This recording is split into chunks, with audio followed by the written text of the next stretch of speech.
বন্ধুসকল আপুনি কেনেকুৱা ধৰণৰ চাকৰি কৰিব বিচাৰে মই ভাবো বেছি সংখ্যক লোকে ইঞ্জিনিয়াৰ বা ডক্টৰ হোৱাৰ সপোন দেখে কাৰণ ভাৰতবৰ্ষ এনেকুৱা এখন দেশ য'ত ডক্টৰ ইঞ্জিনিয়াৰ হোৱাৰ বাহিৰে বেছি কোনো চিন্তা নকৰে যদি কোনো এজনে কিবা এটা বেলেগ কৰাৰ চিন্তা কৰে তেওঁকো মানুহে এনেকুৱা ধৰণে সমালোচনা কৰে যে তেওঁ নিজেই ভাবিব বাধ্য হয় যে তেওঁ কি কৰিব গৈ আছে লাহে লাহে আমাৰ দেশখন আগুৱাই যোৱাৰ লগতে কিছুমান মানুহে ফটোগ্ৰাফি ক্ৰিয়েটিভ ৰাইটিং ফেশ্বন ডিজাইনিঙৰ দৰে জব কৰিব আৰম্ভ কৰিছে কিন্তু আমাৰ ভাৰতবৰ্ষখন ইমানো বেছি আগুৱাই যোৱা নাই যে কোনো এজন ব্যক্তিয়ে পাদৰ গোন্ধ লোৱাৰ জব কৰিব আজি মই এনেকুৱা 5টা জবৰ কথা কম যিকেইটাৰ কথা শুনি মোৰ দৰে আপুনিও আচৰিত হ'ব আৰু আপোনাৰো হয়তো ইয়াৰে কোনো এটা জব কৰিবৰ বাবে মন যাব তো বন্ধুসকল স্বাগতম জনাইছো জিজি ফেক্টৰ আকৌ এটা নতুন ভিডিঅ'টো চাই যদি ভাল লাগে তেনেহ'লে লাইক কৰিব কমেণ্ট কৰিব আৰু এনেকুৱা ধৰণৰ আমেজিং ফেক্টৰ বিষয়ে জানিবলৈ আৰু শিকিবলৈ চেনেলটো ছাবস্ক্ৰাইব কৰি কাষতে থকা ঘণ্টাটো বজাই দিব নাপাহৰিব নহ'লে আজিৰে আচৰিত আৰু আমেজিং ভিডিঅ'টো আৰম্ভ কৰোঁ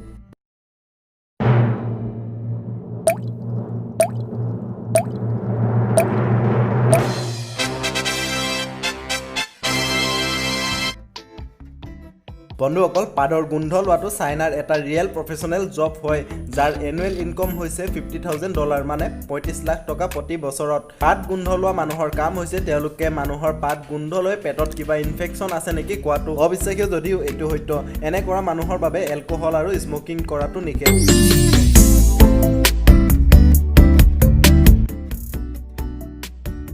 বন্ধুসকল যেতিয়া পইচাৰ হলনি হৈছিল তেতিয়া বেংকসমূহত লাইন পাতি ঘণ্টা থাকিব লগা হৈছিল আপোনালোকৰ কথা নাজানো কিন্তু মই মাত্ৰ 10,000 টকা চেঞ্জ কৰিবলৈ মৰ্নিং 9টা বজাৰ পৰা 3টা বজালৈকে লাইন পাতি আছিলোঁ বন্ধুসকল লাইন ষ্টেণ্ডাৰ এনেকুৱা এটা জব যিটো জব কৰাজনে আপোনাৰ হলনি আপোনাৰ বাবে লাইনত থাকিব আপুনি কিবা কিনা সময়ত বা গভৰ্ণমেণ্ট অফিচত যেতিয়া বহুত ঘণ্টা ৰৈ থাকিব লাগে তেতিয়া আপুনি এজন লাইন ষ্টেণ্ডাৰক হায়াৰ কৰিব পাৰে যাতে ইয়াৰ দ্বাৰা আপোনাৰ কষ্টটো কম হয় আৰু বন্ধুসকল আপোনালোকে জানেনে এই লাইন ষ্টেণ্ডাৰে প্ৰতি বছৰে কিমান টকা ইনকম কৰে এনে জব কৰা লোক যেনে $52,000 per year মানে 36 লাখ টকা প্ৰতি বছৰে ইনকম কৰে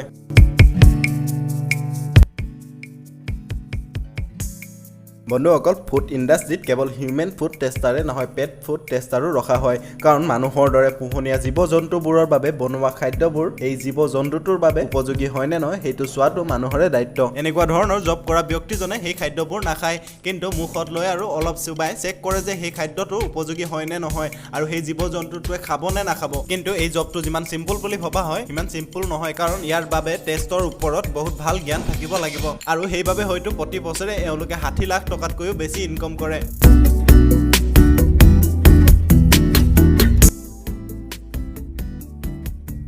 বন্ধুসকল আপুনি যদি চেক কৰে আজিকালি প্ৰায় সংখ্যক মানুহৰ ইনষ্টাগ্ৰাম প্ৰফাইলত খাদ্যৰ এটা হ'লেও ফটো পাব আপুনি যদি সেইসকল ব্যক্তিৰ ভিতৰত পৰে যিসকলে ভাল খাদ্য বনোৱা আৰু তাক সজাই বহুত ভাল পায় আৰু এটা চাকৰি বিচাৰি আছে তেন্তে আপুনি ফুড ষ্টাইলিষ্ট জব কৰিব পাৰে আপুনি হয়তো দেখিছে ডাঙৰ আৰু ফ্ৰেন্সি হোটেলবোৰত না কেৱল খাদ্যবোৰৰ সোৱাদটো ভাল হয় ইয়াৰ লগতে তাৰ প্ৰেজেণ্টেশ্যনটো বহুত ধুনীয়াকৈ দিয়ে যাতে দেখিয়ে আপোনাৰ লোভৰ পানী পৰে খাদ্যবোৰ প্লেটখনত ভালকৈ সজোৱাটোৱে ফুড ষ্টাইলিষ্টৰ কাম এই কামটো জিটি কাম বুলি ভাবি আপুনি ভুল নকৰিব কাৰণ এই কামৰ প্ৰফেচনেলসকলে এদিনতে 50,000তকৈ বেছি টকা ইনকম কৰি আছে বন্ধুসকল আপুনি এই জবটো কৰিব বিচাৰে নেকি কমেণ্ট কৰি নিশ্চয় জনাব